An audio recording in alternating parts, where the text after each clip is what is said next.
If you obeyed every feeling you had in the last 24 hours, what would your life look like right now? Seriously, pause and be brutally honest with yourself. If you did everything you felt like doing and avoided everything you didn't feel like doing, would you be proud of that version of yourself, or would you be a little scared of them? Because here's the truth nobody likes to say out loud. Your feelings are not secretly working for your long-term success. They're working for your short-term comfort. And that is exactly where Machiavelli, the man most famous for advising ruthless rulers, would tell you to be merciless. Not merciless with other people. Not manipulative. Not cruel.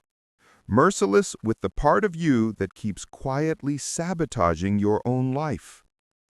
Machiavelli became infamous for teaching princes how to survive in brutal political landscapes, how to maintain power, how to navigate betrayal and chaos. But here's the twist almost everyone misses. You are the prince he's talking to. And the first kingdom you must learn to rule is yourself, your thoughts, your habits, your impulses, your reactions when life hits one of your nerves. And most of us, without even noticing, have handed that kingdom over to one thing: feelings. I don't feel like going to the gym. I feel awkward starting this conversation. I feel scared to ask for a raise. I feel tired, so I'll do it tomorrow.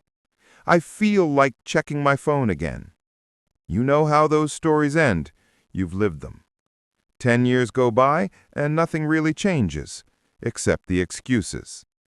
So in this video, I want you to imagine Machiavelli standing behind you like a brutally honest advisor, whispering in your ear every time a feeling tries to hijack your life. And together, we're going to build something very specific: the ability to act based on strategy, not emotion. The ability to choose action, even when your feelings scream, don't. The ability to dominate your life, not through aggression, but through self-rule. Not vague ideas, not "be disciplined, bro," not motivational hype. Actual psychological tools. Mental models you can use tonight, tomorrow, at work, in your relationships, and especially in that one area of your life where you secretly know you keep chickening out. And no, I'm not going to tell you to kill your feelings. You're not supposed to become a robot. You're supposed to dethrone your feelings. Because right now, most of your emotions have more power than they deserve.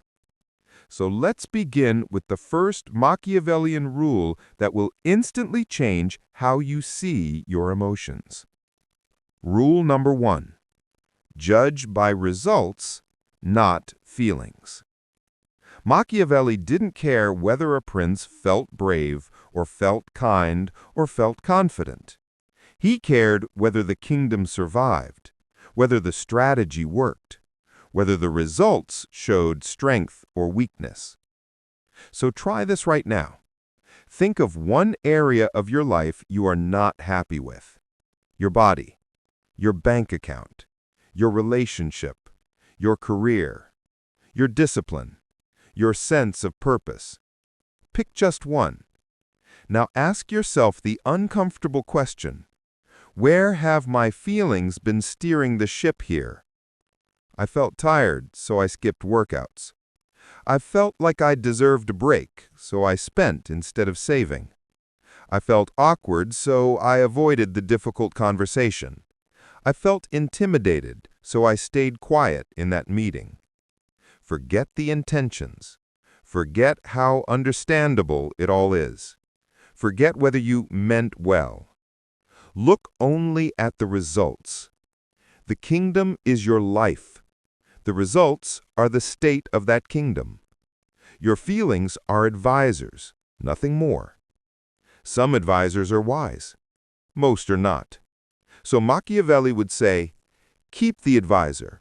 remove their power to command. This is where most people mess up. They hear, "Never trust your feelings," and think it means ignore your emotions completely. Overwork, grind until you collapse. That is not strength. That is just another way to let feelings control you, because now you're controlled by guilt, fear, or the feeling of needing to be hardcore. So here's the healthier, more strategic way to understand it. Feelings are data, not orders. You don't ignore your feelings. You don't obey them either. You observe them. You treat them like a prince listening to his counsel.